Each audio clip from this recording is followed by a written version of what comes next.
Do you think anything is possible inside of Sin City, Las Vegas? I believe what God is doing is that he's bringing people together under the spirit of unity to display that anything and everything is possible through him. This is Las Vegas United. Well, hello and welcome to Las Vegas United. I'm your host, Dauda Presley, and here's the deal. We want to welcome everybody that's watching from King 17. Also, those individuals that are watching from YouTube. If you're watching from YouTube, do me a huge favor. Hit that subscribe button. That makes sure that you receive every notification whenever we drop a new video. And here's the biggest part, is making sure you know what's going on inside of your city.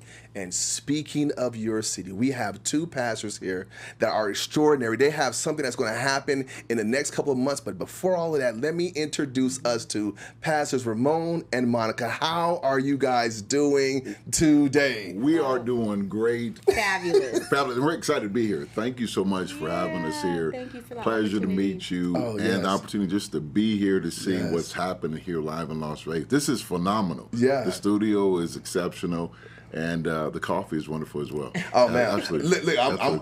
I'm kind of wondering about the coffee deal right I don't know now. if that was a Should good we have idea. given you coffee? But no, you guys are the pastors for Restoration Church. Yes. That's right. Yes. Oh man, so good, so good. So Yeah, here's the deal. yeah. So many times, we with some people, you get right and talk about your church and everything, but I think it's important for the people to know who you are. You know, as a man, you are as a woman. So here's the deal. You guys can choose, but I want to know we want to know, like, just who you are. Like, Absolutely. Yeah, absolutely. So, Absolutely. Well, shout out to Restoration Church. Shout out to all of them. But please, ladies first. Oh, you gonna let me go Absolutely, first today? This is absolutely. an honor because he gives the story, and I don't know always how accurate it is. Wait, hold and up, then I hold- have to come in and try to clean it up. I love it. I love it. Well, no, we are people behind it all, and so we've been married for 24 years. oh, praise God for that. Yeah, we've been married. We just celebrated 24 years. 24 years. June 17th. June 17th, yes. come on. We That's grew up in the state of Washington. He comes from a lineage of pastors and elders and missionaries. And I was born and raised into the church. And so that's where we kind of first met as kids. We would see each other throughout different things when it comes to church, but we never liked each other. We never liked each yeah, other. yeah. You know, he has his own stories, but we'll get through all of that. Well, but our family, I was dating her friend when we were teenagers. Oh, Lord yeah, have mercy. Yeah, it was her you friend. skipped some stuff. It was but her that's friend. Okay. That's And all right. Let's just get to it. And then one day, Here we go. I saw her, and she was 16 years of age, and I Uh-huh. was at J.C. Penney, and so I was going up the escalator, and I did like waiting to exhale. I said, if she's looking at me when I turn back, then I know she likes me. And lo and behold, when I looked back, she was still looking at me. Oh, Lord. And the next day, she was at my high school. I transferred and schools, we've been together Ever since. Really? And I knew she was the one because I didn't have a lot of money. But I took $1, I folded it up like a ring, and I put it on her finger. And I fell for And it. she fell for it. Wait, you fell for it? Wait, what's that supposed Oh, to yeah, be? no, 24 years later, they That's, follow for yeah, it. you ain't falling. Those little tricks, sir. Right, That's right. going to be a very That's hard absolute- no. Yeah. Absolutely. So we've been together for we've been married 24 years, But we've really, been together 29 since we were 29 16. years, Yeah. yeah. So Come on. when we got together, although it was wonderful, I'm glad of the choice that we made. We got together really as broken people. We were 16 years old, and when I say we hit the road running hard, we hit it running hard. I mean, 16-year-olds. I mean, spending every waking moment together, doing things that 16-year-olds should not be doing. And although we were raised in the church, we had some trauma. You know, there was some sexual abuse on both of us when we were younger. My father was not in the home. My mother was raising me, so you had like this little girl that was looking for love, and a wonderful gentleman, but him still trying to work out his issues. And so we got together. And then, so a lot of things came from that. There was like, abuse, and there was just all kinds of ungodly things, but we were always in the church. So we knew that there was more to our lives, but we just didn't have I guess, the tools to really be able to apply the word of God. Right, So we right, got right. married because we knew the right thing to do was to get married, right? So we gave our life to Christ and we got married, but we still didn't have tools. And, marriage brings out, a lot of the things that are there. That's what The marriage will best do. and the worst Yeah, of you. that's what marriage It can bring does. the best and the worst. Yeah, marriage brings out the things that we've hid in the dark. That's and for right. some reason, God is like, hey, you guys are one flesh, and guess what is going to happen? That's I'm right. going to reveal this one thing, Yes. because if we don't reveal this, That's right. this marriage will not be as That's complete as I need right. to be. That's Yes. correct. And That's right. sometimes you think, and sometimes people could think that a marriage will actually fix, whether it's emotional challenges, whether it was, okay, we want to stop fornicating, we want to do it right, right?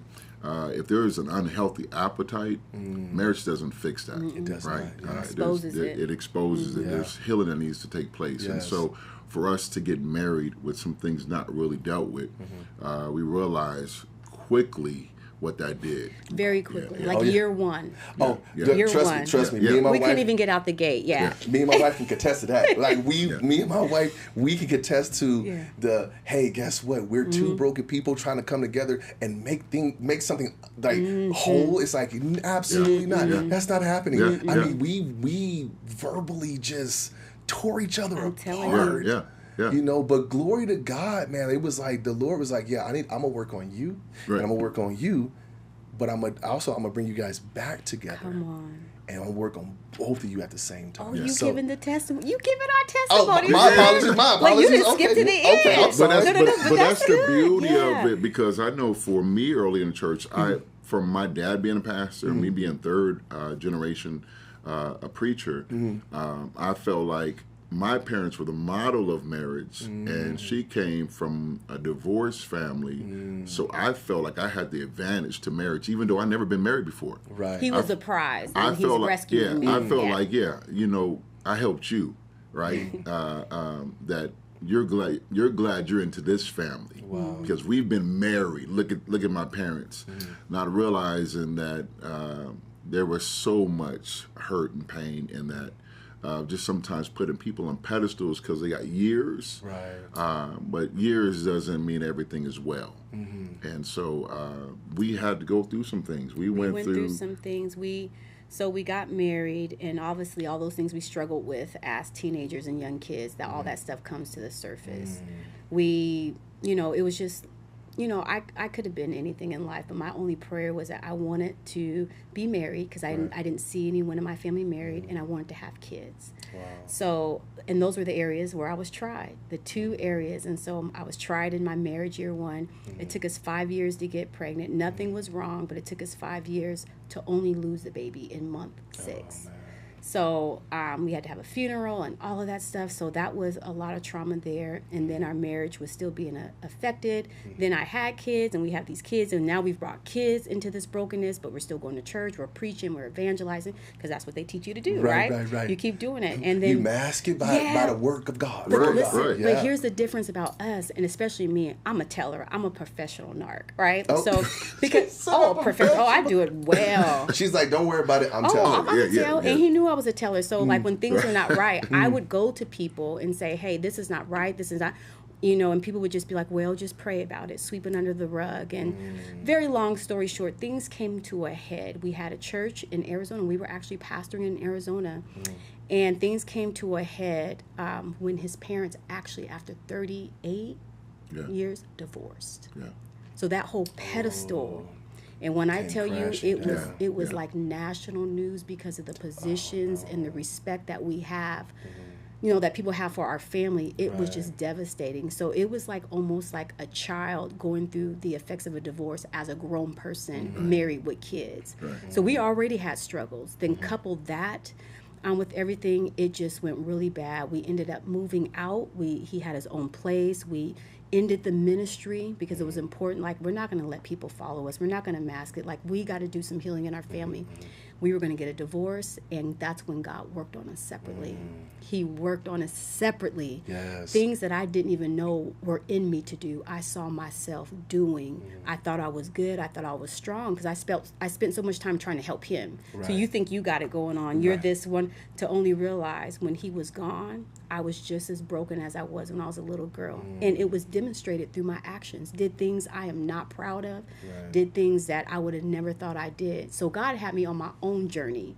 Like, I need you to be saved and redeemed because I'm your Lord. Yes. Right? Yeah. So he taught me that he was a provider. He taught me that he was my God, and had to trust him and really give my life to him, like as a grown person that had a church and was a first, you know what I'm saying? And then God did work on him and ended up bringing us back together.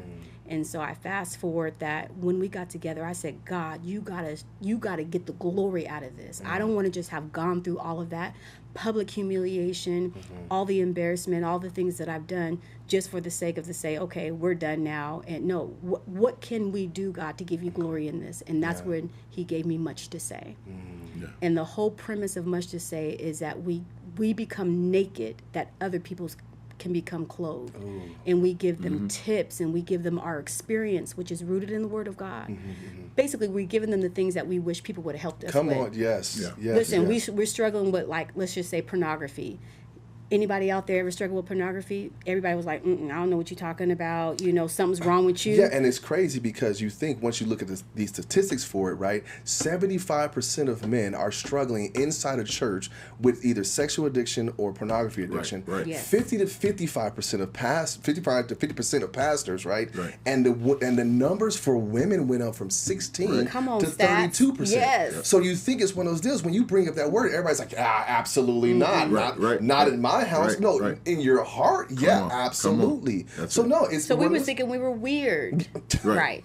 Right. Yeah. Because You know? because sometimes it's hard to be. We say we're sharing the truth and love in ministry or in church, but when we get into these small groups, sometimes being truthful, you realize it may come from the younger generation, but the older generation would hold back. And I'll never forget, earlier I would share the struggles I was having with my marriage, and the older generation would say nothing. So I stopped talking because I felt like it was taboo. So everything that my wife has said, it didn't come without counseling. It didn't come without sitting down and being restored, Yes. right? Because when you have things going on, you got to allow God to minister to you. have to. A lot of people will continue on in ministry, especially those that grew up in church. They'll just continue to go on because you're talented. You could sing, you could play, you can, work, you're creative. So we need you, right? And I know you're going through, I know you're bleeding spiritually, but we need you to keep functioning, hold it together, right? And so it was one of those things that, no, we're not going to do that. And so God restored us, He restored our marriage, and it was His love. And so to be in a place of understanding, she's coming saying, hey, I really want to share our story. And again, I'm like, well, people don't know everything. I don't need to share what they don't know, right?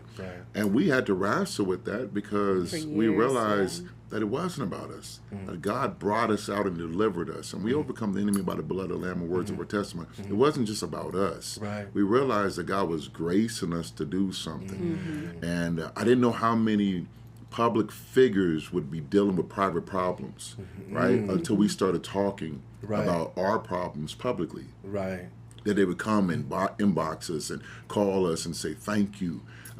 We needed that. Can we get your books? They're like Nicodemus coming. Yes. We're going to order your books, and we need 10, we need 20 of them. And so we're sitting there like, okay, what the enemy was trying to make us walk in shame, God is exposing the works of darkness. And it's not just us, there's others that are being called to certain levels of ministry to expose, and all believers should.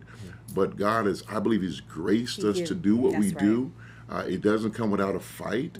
But to see families, I mean, I'm a conference, we shared our story, kid you not, a married couple comes and stops us in the hallways, and she's in tears. She said, for the first time in 11 years, we were honestly transparent in our conversation after hearing your guys' story. After 11 years. 11 years. So what were you doing for 11 years? And that's where a lot of families are. They're stuck. They're stuck where they've been dropped. They're stuck where they've been rejected. They felt abused. They stuck. They're there. They got more money. They may have a bigger house, but they're stuck. They never grew past that position. And that's what healing does. That's what deliverance does. That's what the power of God's love does. It breaks through walls. So those that were bound, like Moses, right? Go get them. Set my people free. you're already eating, you already got a place to stay. So what's the problem? Yeah. You're not free. Yeah. And so sometimes we can get the illusion that we're free because we can move around in our box. Right? A lot of prisoners get to go out in the yard, but they're not free. They're not free. Right? And so a lot of people, and even in church, have that same mindset.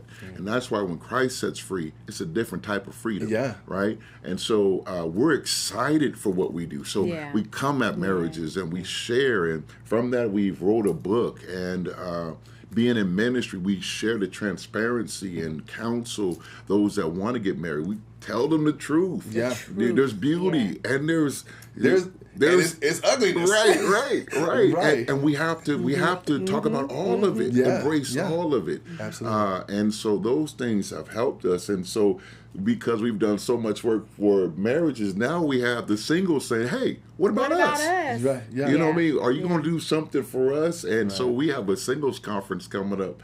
Matter of fact, September 20th, 21st. There we go. That is going to be happening here in Las Vegas. And this is stemming because a lot of singles have been following, watching, and say, we want to be married. Right. We respect what you guys are doing. Can you host something for us? So we've never done. And if I can interrupt you, and some that don't want to be married, and this is why it's titled that This Is Not That Singles Conference.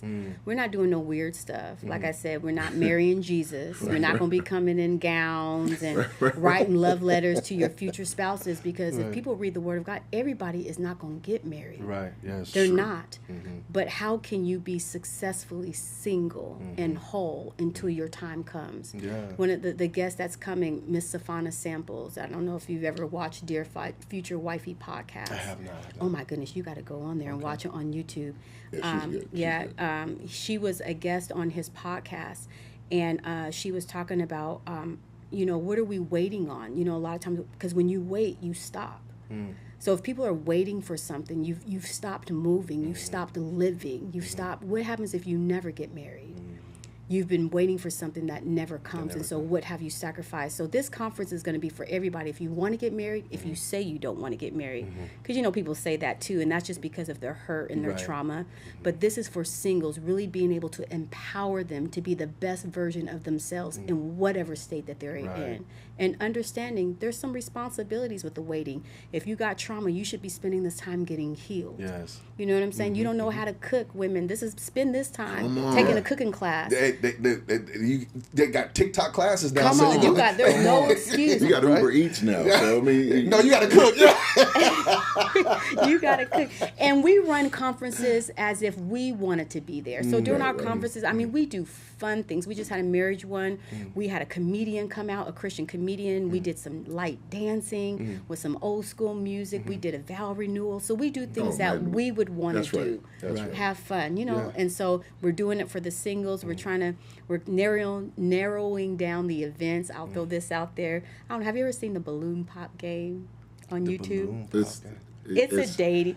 I don't know. It's a little guilty pleasure. It's appropriate, but really what it is you have a group of men or a group of women stand in a line, and the person comes out that's like the dating show. Like they come out and based off appearance and stuff, like they just get to pop them balloons if it's not who they want. Okay. But we were going to play a Christian version of it just to give those that want to hook up an opportunity to do a little bit of speed dating and some things like that. So we have so many things planned for that event, and we're so excited. And tips for being honest with singles, right? Because everybody that's married been single.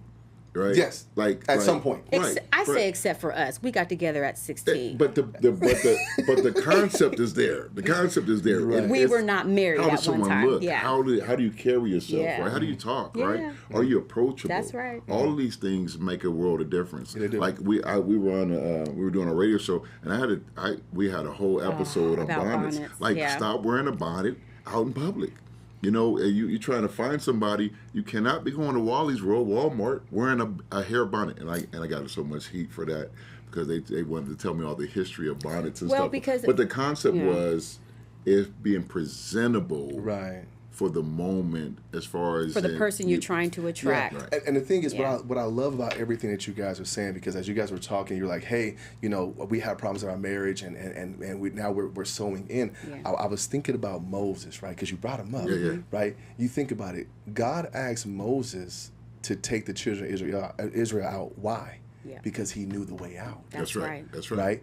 So do you think for you guys, God's like, hey, I'm gracing you, I'm favoring you because you guys know the way out. Yes. Help these people that are having problems, help them, show them the way out into the freedom of being able to love, freedom of being vulnerable with one another, right? Yes. Like that's a beautiful, beautiful part about what you guys are doing, even much more, right? Like when you just, I don't know, maybe it's just a pass for me, right? It's like when you guys were talking about testimony. Yeah. I think we forget what the testimony was. The testimony was all about. You think you go all throughout the Gospels, right? And everybody's always talking about the testimony, and they're saying, "Hey, this is what God did for me. This is what God did for these people. This is what God did, right?" And the question would be like, why was it so big about the testimony? Because the testimony, when you tell somebody your testimony, what you're saying is, God released the same power that you released in my situation, release it in theirs now. Yeah. You know what I'm saying? Exactly. So when we talk about the power of testimony, Exactly. it's one of those deals we're saying, God, release the power when you healed me. If you could do it for me, that's right. If you healed me and you healed my husband, if you healed my husband, you healed me as like you healed me. It's like, if you do that, that's right. Lord, do the same thing for them. That's right. That's right. You know, and He can do it. Absolutely. One of the things I was saying that, Pastor, because I think this is important, because this was a very detailed part of our story. There's so much to it. You know, we literally wrote a book, The Journey to Here. And so, but in that, there was pride that was blocking our marriage. I knew that it was like I was having an outer body experience, like I'm destroying my family. I've moved out. There's divorce papers, and I'm acting like I'm good. I'm straight. I'm fine. It's all good. I don't care. And so it's almost like I'm watching it, but I couldn't stop it. And I'll never forget, long story short, my son gave me a song and said, through her, because I wasn't listening to nobody. Anybody that was a Christian call, I wouldn't want to listen. I was just in a bad space. Like, I don't want to hear nothing about God. Leave me alone. Because there's nothing like when you're in a bad space, your flesh goes against God. Yeah, somebody's like, I'm praying for you. The flesh and the spirit, they war. That's a real thing. They really war. So you don't want to hear nothing that is spirit-filled, spirit-led. And so I was in a place that I wanted to hear. But he gave me a song that kept dealing with love. And the song, it was as God gave me revelation in that moment that how much his love never wavers, never gives up. And in that moment, when I was in that apartment, I began to cry and break down. I began to cry out to God. I just got done sipping and being intoxicated. So I was and like, it was a secular song. Yeah, and so I was done. I was like, I'm good. And but the song wasn't foul or nothing. It was just talking about the brokenness that he had, and he wasn't being honest. And God took that song. He took that song. I'm telling you right now, we look at God like God can't do it. God made the day of calamity. He's over it all. If he can use a donkey, God can use. The man was going to curse the people of God and end up blessing them. So God can use. And so that song began to deal with love in our heart. And the lyrics were saying the love never wavered. And the more I kept hearing it, Pastor, I began to cry out in that moment. Tears would start falling. I couldn't stop. I'm like, what in the world is wrong with me? And I began in that moment, I realized all of those years that I've been through personally, forget her now, me being molested, all of these things was coming up to the forefront. So long story short, I cried out, and all of a sudden I said, God, I don't know how to do this. I don't know how to be a man. I don't know how to be a father. I just started being honest. I'm mad at you because you allowed that person to molest me. I started going in, and the more I kept being honest, I kept hearing him say, operate in truth, keep telling me the truth. And as I started pouring my heart out, then he whispered to me, and that's what happened when Adam ate of the tree. Sin came in, and people that are hurt people. He began to minister to me, and what happened was, in that moment, I said, if you help me, God, I can do it. And his love filled my heart. And then he said, go get your family. And I went after that with all humility. She could have said, no, I don't want you. We're good. Divorce papers in. You go your separate way. But it was God's love. I said, I got to operate in truth. And God told me from that moment, always operate in truth. So when we talk, we just share what he's told us to share. Share the truth. Truth will set free. I'll do the rest. You just be obedient. So we're excited to be where we are now. Restoration Church. We're excited about them. We are restorations. We're restorers, restoring families, the individual and community. That's who we are. Yeah, no, absolutely. So here's the deal, because we have a few moments left in there, and this is what I want. If we could, you guys have a conference coming up. We do. Here's a question. Somebody how do people sign up? Absolutely. That's number one. Number two, what can they expect when they walk in that door. Absolutely. So you can sign up if you want to come to the conference through our website. We have registration. The more tickets you buy, the cheaper it is. So if you have a crew of people, you can register together. www.much2say.com, www.much2say.com. And I'll let you tell them what should they expect when they come in. Man, they should expect the truth. They should expect a community of transparency, but love. Not to shame nobody, Nope. But an opportunity to get help mentally, emotionally, and to connect with other believers and other singles that are trying to do it God's way. Of all ages. We have people ranging from 18 all the way up until their 60s that have registered. Come on now. Come on. See, that's when you're reaching masses. Come on. Right. And now also, too, you guys are pastors for Restoration Church. That's right. Here's a question for you. Number one, how does someone connect with your ministry, right? And then also, too, yet again, coming to Restoration Church, what would somebody expect to encounter when as they sit and they worship with you and they listen to the word? What can they expect from connecting with you? What can they expect? Yeah, Restoration Church, as our motto is restoring you, the individual, the family, the community. When you come, you're going to experience love. You're going to experience people wrapping their arms around you like they knew you forever. You're going to hear good singing, authentic singing. You're going to hear the preach word, fresh from the throne room of God. Come on now. And then afterwards, you're going to experience fellowship. We like to eat. We like to laugh. We like to have fun. Because why? Because we're real people. We're a family. And we're family. We really are. And we treat them as family. And God said, God said, love me with all your heart, and then love your neighbor as yourself. Yes. So we believe in those biblical principles. And so that's what the experience. Yeah, we're on Facebook.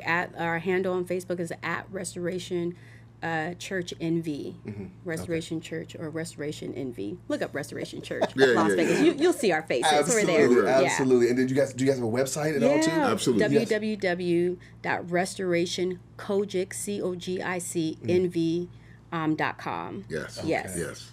And then we're on Our address? 3670 North Rancho Drive. It's the 107 for me. And That's our 105. suite number. Yes, And we just got to 105. do. Yes, so it's the 105 and the 107. Come on, for me. expansion in the Yes, house. just Expansion today. in the We just That's got where the we keys just today. came from. Oh, well, praise the Lord. Come on. somebody. Yes. Come on now. He'll do it. Come on. Now, It's going to listen. be Restoration Family Center. Yes. Come on. Yeah. That is awesome, Yes, sir. awesome. Thank you, Pastor Ramon. Thank you, Thank Pastor you. Monica, for you guys Thank coming up you. on Las Thank Vegas you so United. much. And here's the deal. Hey, we want to thank you for tuning in tonight as well. Hey, listen, once again, any singles that if you're here in Las Vegas, or maybe you're watching it somewhere else, you're like, you know what? I need to get there. Make sure you sign up, right? Make sure you go to the website and sign up for that, because we know that God has something special in store for you. Also, too, if you find yourself married and maybe you find yourself in some dire strait or whatnot, hey, why won't you allow the power of their testimony to be released inside of your family here today? Hey, we want to thank you guys for tuning into Las Vegas tonight. We will catch you guys on our next episode. You guys have a blessed one. Our show is hosted by Pastor Dauda Presley of Connection Church LV. To learn more about him and his ministry, please visit myconnectionlv.org. The guests this week are pastors Romone and Monica Jones from Restoration Church. For more information, visit restorationkojicnv.com. Thanks for watching our broadcast. Las Vegas United is produced by CTNVegas. For more information about CTNVegas and our show, please visit ctnvegas.com.